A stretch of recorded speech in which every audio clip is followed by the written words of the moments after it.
பொன்முடி நீக்கப்பட்டதை தொடர்ந்து திமுகவின் துணை பொதுச் செயலாளராக திருச்சி சிவா நியமனம் செய்யப்பட்டிருக்கிறார்.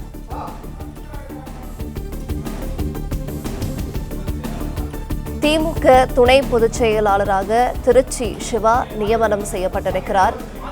பொன்முடி நீக்கப்பட்டதை தொடர்ந்து திமுகவின் துணை பொதுச் செயலாளராக திருச்சி சிவா நியமனம் செய்யப்பட்டிருக்கிறார்.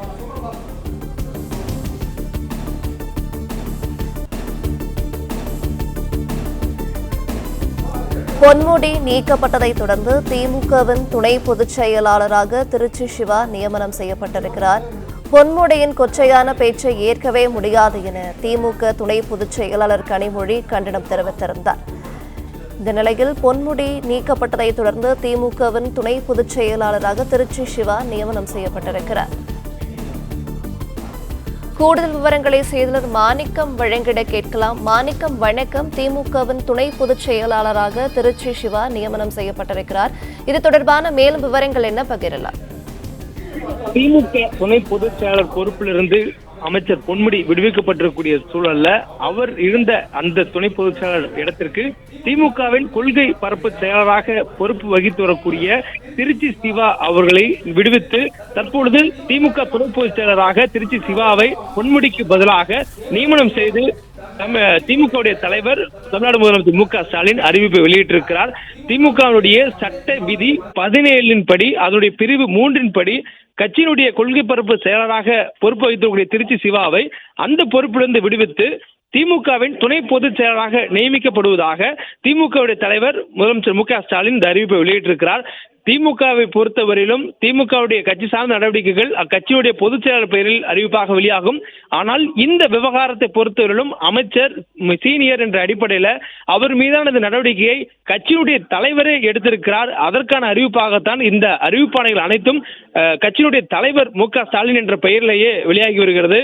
திமுகவுடைய கொள்கை பொறுப்பு செயலராகவும் மாநிலவையுடைய குழு தலைவராகவும் இருந்து வரக்கூடியவர் திருச்சி சிவா.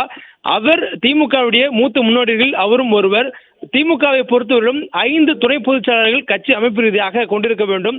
அதன் அடிப்படையில் திமுகவின் துணை பொதுச் செயலாளர் பொறுப்பிலிருந்து பொன்முடி தற்போது விடுவிக்கப்பட்டிருக்கக்கூடிய சூழல்ல அவருக்கு மாற்றாக திருச்சி சிவாவை அந்த பொறுப்புக்கு நியமனம் செய்து திமுகவுடைய தலைவர் முதலமைச்சர் மு.க.ஸ்டாலின் அறிவிப்பை வெளியிட்டிருக்கிறார். திமுகவை பொறுத்தவரையிலும் அந்த 5 துணை பொதுச் செயலாளர்கள் என்பவர்கள் கட்சியினுடைய தலைமை கழகத்தினுடைய நிர்வாகிகள். கட்சியினுடைய உயர்ந்த பொறுப்புகளில் அந்த பொறுப்பும் ஒன்று. அந்த பொறுப்பில் இதனால் வரையிலும் பொறுப்பு வகித்து வந்த அமைச்சர் மூத்த நிர்வாகி பொன்முடி அவர்கள் கடந்த ஞாயிற்றுக்கிழமை அன்று தந்தை பெரியார் திராவிட கழகத்தினுடைய நிகழ்ச்சியில பங்கேற்று பேசும் பொழுது வைணவம் சைவம் ஆகியவற்றை ஆபாசமாக ஒரு கொச்சைப்படுத்தக்கூடிய வகையில் ஒரு தொடர்புபடுத்தி பேசிய ஒரு சொல் அவருக்கு வினையாக மாறி இருக்கிறது.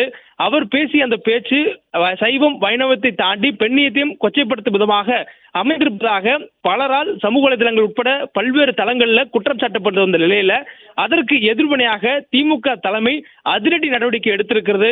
திமுகவுடைய தலைவர் முதலமைச்சர் மு.க.ஸ்டாலினுடன் மிக நெருக்கமாக இருக்கக்கூடிய கட்சியின் மூத்த நிர்வாகி பொன்முடி, அமைச்சரவையிலும் மூத்த வீரர்கள் ஒருவர் பொன்முடி, அதே போன்று கட்சியினுடைய நிகழ்ச்சிகளிலும் முதன்மையான இடத்துல அங்கம் வைக்கக்கூடியவர் பொன்முடி. இதுபோல் கட்சியினுடைய முக்கிய பொறுப்புகள் இருந்து வரக்கூடிய ஒரு நபர் பேசிய பேச்சு மிகப்பெரிய ஒரு சர்ச்சையை ஏற்படுத்தும் அளவில் அமைந்ததினாலேயோ அதே நேரத்தில் அவர் மீது நடவடிக்கை எடுப்பது கட்டாயமாக கட்சி கருதுவதனாலேயும் இந்த நடவடிக்கை எடுத்திருப்பதாக திமுக வட்டாரங்கள் தெரிவிக்கின்றன. மேலும் இந்த அறிவிப்பை பொறுத்தவரையிலும் வழக்கமாக கட்சியில ஒருவர் மீது நடவடிக்கை எடுக்கப்பட்டால் கட்சியுடைய பொதுச் செயலாளர் தான் அந்த நடவடிக்கையை எடுப்பார். அந்த சூழல்ல அவர் மீதான இந்த நடவடிக்கை, அதாவது பொன்முடி மீதான இந்த நடவடிக்கையை கட்சியுடைய தலைவரே எடுத்து அறிவிக்கையாக அதை வெளியிட்டிருக்கிறார். பிளே ஸ்டோர் மற்றும் ஆப் ஸ்டோரில் இருந்து பாலிமர் செயலியை QR கோடு மூலம் பதிவிறக்கம் செய்யுங்கள். செய்திகளை உடனுக்குடன் பெறுங்கள்.